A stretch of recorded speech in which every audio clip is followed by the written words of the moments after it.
سیرت النبی کریم صلی اللہ علیہ وآلہ وسلم۔ آج سے سیرت النبی کریم صلی اللہ علیہ وآلہ وسلم کا مبارک سلسلہ شروع کیا جا رہا ہے، لیکن آپ صلی اللہ علیہ وآلہ وسلم کی سیرت پاک کے تذکرے سے پہلے ضروری ہے کہ آپ کو سرزمین عرب اور عرب قوم اور اس دور کے عمومی حالات سے روشناس کیا جائے، تاکہ آپ زیادہ بہتر طریقے سے سمجھ سکیں کہ آپ صلی اللہ علیہ وآلہ وسلم کی پیدائش کے وقت عرب اور دنیا کے حالات کیسے تھے۔ جی، ملک عرب اور ایک جزیرہ نما ہے جس کے جنوب میں بحر عرب، مشرق میں خلیج فارس و بحر عمان، مغرب میں بحر کلزم ہے۔ تین اطراف سے پانی میں گھرے اس ملک کے شمال میں شام کا ملک واقع ہے۔ مجموعی طور پر اس ملک کا اکثر حصہ ریگستانوں اور غیر آباد ہے، آب وگیاہ وادیوں پر مشتمل ہے، جبکہ چند علاقے اپنی سرسبز اور شادابی کے لیے بھی مشہور ہیں۔ طبی لحاظ سے اس ملک کے 5 حصے ہیں۔ یمن جزیرہ عرب کا سب سے زرخیز علاقہ رہا ہے، جس کو پرامن ہونے کی وجہ سے یہ نام دیا گیا۔ آب و ہوا معتدل ہے اور اس کے پہاڑوں کے درمیان وسیع و شاداب وادیاں ہیں جہاں پھل و سبزیاں بکثرت سے پیدا ہوتے ہیں۔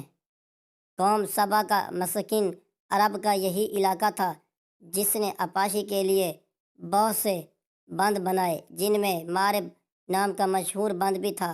اس قوم کی نافرمانی کی وجہ سے جب ان پر عذاب آیا تو یہی بند ٹوٹ گیا تھا اور ایک عظیم سیلاب آیا، جس کی وجہ سے قوم سبا عرب کے طول و عرض میں منتشر ہو گئی۔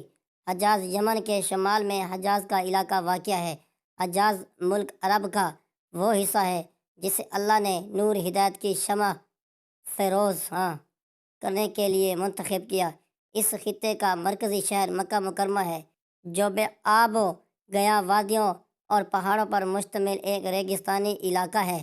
حجاز کا دوسرا اہم کہ بھی یہ شہر یثرب ہے، جو بعد میں مدینہ النبی کہلایا، جبکہ مکہ کے مشرق میں طیف کا شہر ہے، جو اپنے سرسبز اور لہراتے کھیتوں اور سایہ دار نخلستانوں اور مختلف پھلوں کی کثرت کی وجہ عرب کے ریگستان میں جنت الارض کی مثال ہے۔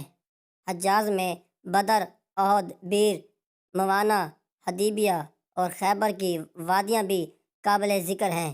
نجد ملک عرب کا ایک اہم حصہ نجد ہے، جو حجاز کے مشرق میں اور جہاں آج کل سعودی عرب کا دارالحکومت الریاض واقع ہے۔ حضر موت یہ یمن کے مشرق میں ساحلی علاقہ ہے، بظاہر ویران علاقہ ہے۔ پرانے زمانے میں یہاں ظفار اور شیبان نامی 2 شہر تھے۔ مشرقی ساحلی علاقے، ان میں عمان، الحصا اور بحرین کے علاقے شامل ہیں۔ یہاں سے پرانے زمانے میں سمندر سے موتی نکالے جاتے تھے، جبکہ آج کل یہ علاقہ تیل کی دولت سے مالا مال ہے۔ وادی سینا حجاز کے شمال مشرق میں خلیج سوز اور خلیج لیا کے درمیان وادی سینا کا علاقہ ہے، جہاں قوم موسیٰ علیہ السلام 40 سال تک صحرا انوردی کرتی رہی۔ طور سینا بھی یہی واقع ہے جہاں حضرت موسیٰ علیہ السلام کو تورات کی تلخیاں دی گئیں۔ نوٹ: ایک بات ذہن میں رکھیں کہ اصل ملک عرب میں آج کے سعودی عرب، یمن، بحرین، عمان کا علاقہ شامل تھا، جبکہ شام، عراق اور مصر جیسے ممالک بعد میں فتح ہوئے اور عربوں کی ایک کثیر تعداد وہاں نقل مکانی کر کے آباد ہوئی، اور نتیجہ یہ ملک بھی عربی رنگ میں ڈھل گئے۔ لیکن اصل عرب علاقہ وہی ہے جو موجودہ سعودیہ، بحرین، عمان اور یمن کے علاقے پر مشتمل ہے، اور اسی جزیرہ نما کی شکل نقشے میں واضح طور دکھائی جا سکتی ہے۔ عرب کو عرب کا نام کیوں دیا گیا؟ اس کے متعلق 2 آراء ہیں۔ ایک رائے کے مطابق عرب کے لفظی معنی فصاحت اور زبان آوری کے ہیں۔ عربی لوگ فصاحت و بلاغت کے اعتبار سے دیگر اقوام کو اپنا ہم پیا اور ہم پلہ نہیں سمجھتے تھے، اس لیے اپنے آپ کو عرب اور باقی دنیا کو عجم کہتے تھے۔ دوسری رائے کے مطابق لفظ عرب عربہ سے نکلا ہے، جس کے معنی صحرا اور ریگستان کے ہیں۔ چونکہ ملک کا بیشتر حصہ دشت و صحرا پر مشتمل ہے، اس لیے سارے ملک کو عرب کہا جانے لگا۔ عربیوں کی تاریخ۔ عرب اقوام۔ مورخین عرب قوم کو 3 گروہوں میں تقسیم کرتے ہیں۔ عرب باعدہ یہ قدیم عرب لوگ ہیں جو اس ملک میں آباد تھے۔ ان میں قوم عاد و ثمود کا نام آپ میں سے اکثر نے سن رکھا ہوگا۔ ان کے علاوہ عمالقہ، تسم، جدس، امیم وغیرہ بھی اہم ہیں۔ ان لوگوں نے عراق سے لے کر شام اور مصر تک سلطنتیں قائم کر لی تھیں۔ بابل اور اشور کی سلطنتوں اور قدیم تمدن کے بانی یہی لوگ تھے۔ یہ قومیں کیسے صفحہ ہستی سے مٹ گئیں اور اس کے متعلق تاریخ ہمیں تفصیل سے کچھ بتانے سے قاصر ہے، لیکن اب بابل، مصر، یمن اور عراق کے آثار قدیمہ سے انکشافات ہو رہے ہیں اور کتابیں لکھی جا رہی ہیں، جبکہ قوم عاد و ثمود کے حوالے سے قرآن مجید ہمیں بتاتا ہے کہ یہ قومیں اللہ کی نافرمانی اور سرکشی میں جب حد سے بڑھ گئیں تو ان کو عذاب الہی نے گھیر لیا اور یہ نست نبود ہو گئیں۔ اربا کو بنو قحطان بھی کہا جاتا ہے۔ یہ حضرت نوح علیہ السلام کے بیٹے سام بن نوح کی اولاد سے ہیں، اور یہ لوگ قدیم عرب کی تباہی اور جزیرہ نما عرب سے مٹ جانے کے بعد یہاں آباد ہوئے۔ قحطان حضرت نوح علیہ السلام کا پوتا تھا، جس کے نام پر یہ لوگ بنو قحطان کہلائے۔ پہل یہ لوگ یمن کے علاقے میں قیام پذیر ہوئے۔ مشہور ملکہ سبا یعنی حضرت بلقیس کا تعلق بھی بنو قحطان کی ایک شاخ سے تھا۔ پھر ایک دور آیا کہ بنو قحطان کو سرزمین عرب کے دوسرے علاقے میں نقل مکانی بھی کرنا پڑی۔ اس کی ایک وجہ تو وہ مشہور سیلاب ہے جو مارب بند ٹوٹ جانے کی وجہ سے آیا، جس کے نتیجے میں ان لوگوں کو جان بچانے کے لیے دوسرے علاقوں کا رخ کرنا پڑا۔ اس سیلاب کا ذکر قرآن مجید میں بھی آیا ہے۔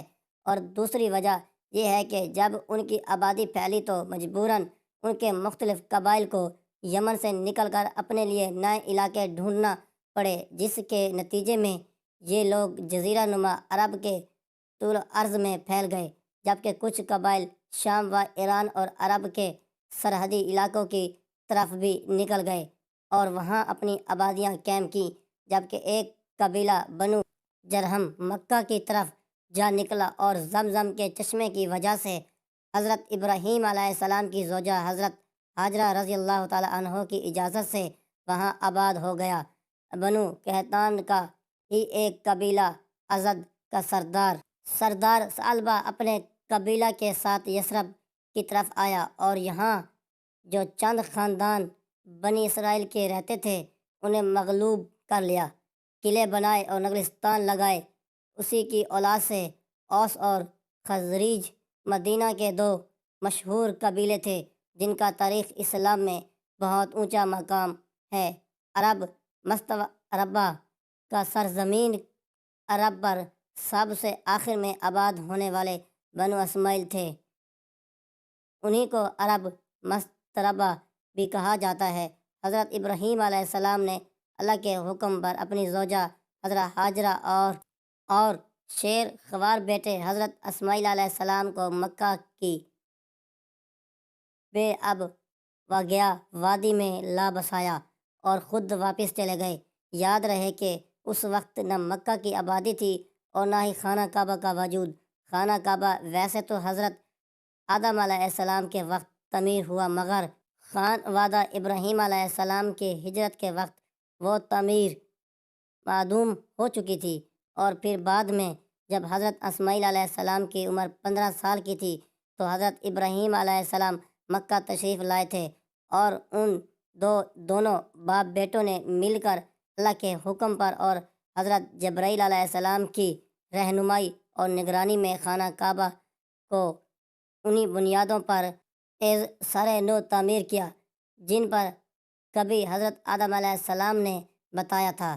جب شدت گرمی اور پیاس سے حضرت اسماعیل علیہ السلام کی حالت خراب ہونا شروع ہوئی تو حضرت حاجرہ ایک عظیم ماں کی وہ بے قرار دوڑ شروع ہوئی جو آج بھی حج کا ایک لازم حصہ ہے۔ آپ پانی کی تلاش میں کبھی صفا پہاڑی پر چڑھ کر دور دور تک دیکھتی کہ شاید کہیں پانی نظر آئے، اور کبھی صفا کی مخالف سمت میں مروہ پہاڑی پر چڑھ کر دیکھتی مگر وہاں پانی ہوتا تو نظر آتا۔ اس دوران جب حضرت اسماعیل علیہ السلام کے رونے کی آواز ماں کے کانوں میں پڑی تو بے قرار ہو کر ان کے پاس دوڑی جاتی، اور جب ان کو پیاس سے جا بلب اور روتا دیکھتی تو پھر دیوانہ وار پانی کی تلاش میں جاتی۔ اس اثنا میں کیا دیکھتی ہیں کہ جہاں ننھے اسماعیل علیہ السلام اپنی ایڑیاں رگڑ رہے تھے وہاں سے پانی کسی چشمے کی صورت ابل رہا ہے۔ بھاگ کر بیٹے کے پاس پہنچی، اللہ کا شکر ادا کرتے ہوئے بیٹے کو پانی پلایا، خود بھی پیا، اور پھر اس چشمے کے ارد گرد تالاب کی صورت میں مٹی کی منڈھیر بنا دی۔ لیکن جب پانی مسلسل بڑھتے تالاب کے کناروں سے باہر نکلنے لگا تو بے اختیار آپ کے منہ سے نکلا زمزم، اور ان کے یہ فرماتے ہی پانی یکدم ٹھہر گیا۔ یہاں آپ سے زمزم کے کنویں کے متعلق ایک معجزاتی بات شیئر کرنا چاہتا ہوں۔ موجودہ دور میں اس کنویں میں بڑی بڑی موٹریں لگا کر پانی نکالا جاتا ہے۔ کنویں میں پانی کا لیول خانہ کعبہ کی بنیادوں سے ہمیشہ 6 فٹ نیچے رہتا ہے۔ کنویں سے 24 گھنٹے لگاتار پانی نکالا جاتا ہے جس کی مقدار منرلز گیلنز میں ہوتی ہے۔ اب دو بہت ہی عجیب باتیں ظہور ہوتی ہیں۔ ایک تو یہ کہ 24 گھنٹے میں مسلسل پانی نکلنے کی وجہ سے کنویں کا جو لیول کم ہوتا ہے وہ بہت تیزی سے محض 11 منٹوں میں اپنی اصل جگہ پر واپس آ جاتا ہے، اور اس سے بھی زیادہ حیران کن بات یہ ہے کہ اتنی تیزی سے اوپر چڑھنے والا پانی ہمیشہ ہی اپنے لیول یعنی خانہ کعبہ کی بنیادوں سے 6 فٹ نیچے پہنچ کر خود بخود رک جاتا ہے۔ یہ اوپر کیوں نہیں چڑھتا؟